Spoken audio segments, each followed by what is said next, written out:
Before we get into this video, I'd like to say a massive thank you for helping this channel reach 4,000 subscribers. As requested by many of you, here is what if Sidious and Palpatine were different people. Hope you enjoy the video. Born on the planet of Naboo, the Force-sensitive Sheev Palpatine would soon rise up to become the face of two worlds.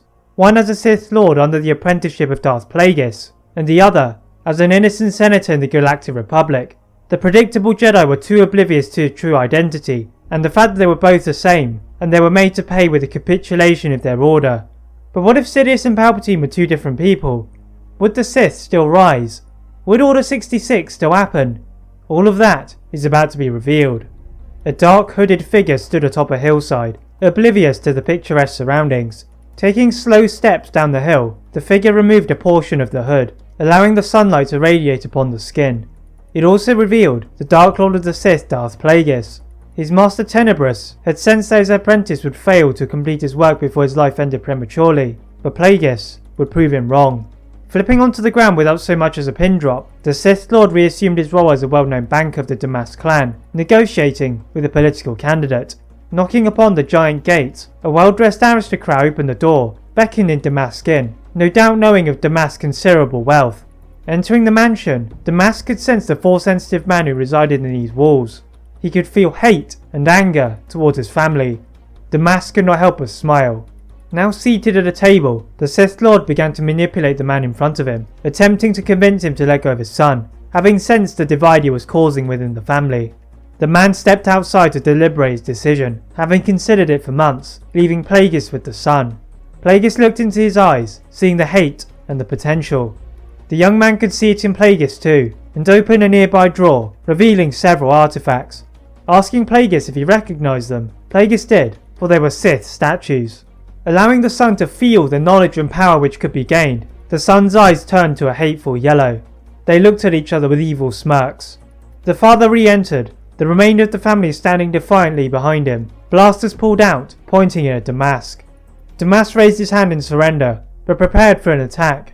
But before he could react, the son summoned Force lightning from his fingertips, disarming the family and sending them writhing in pain. With the Sith statue imbuing power, the son soon had the family sprawling, the father the first to fall at his fingers. The rest of the family soon followed suit, before the sizzling sound of electricity faded to a silence. Plagueis praised the son for his actions, with a promise to teach control over his powers. The young man bowed to his new master, and was now anointed as Darth Sidious. Little did they know, a young man had witnessed their every move. With his new apprentice secured, Plagueis would now hide in the background, waiting for his moment, whilst he completed his manipulation of the midichlorians. Sidious, meanwhile, began to grow hateful of his master. All thought of his life as a past scholar had been evaporated, his focus on the gaining of Sith knowledge. He knew that his master had been hiding information from him, but needed patience. His time would arrive. Back on his home planet of Naboo, another man had been recently making waves in the political scene. Born from a wealthy family, the man named Sheev Palpatine had worked his way through the political ranks, with his supreme political acumen and charisma, and was now the senator of Naboo.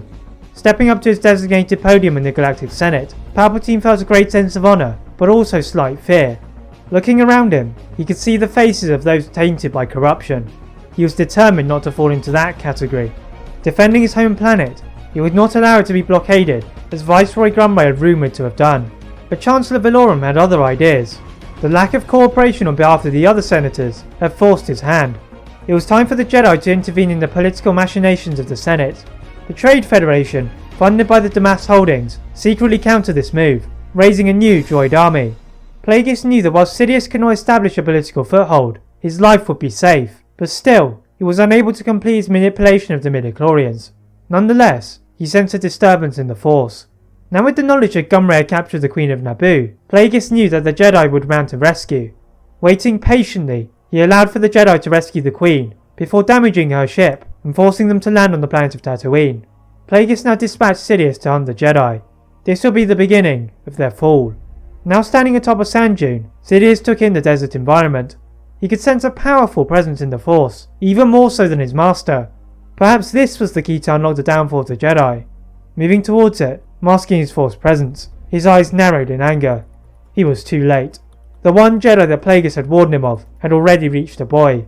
The Jedi was Qui-Gon Jinn. Far different from any other Jedi, he could prove to be a thorn in their side, if not eliminated with immediate effect. Jumping into the sandstorm below, Sidious made his move.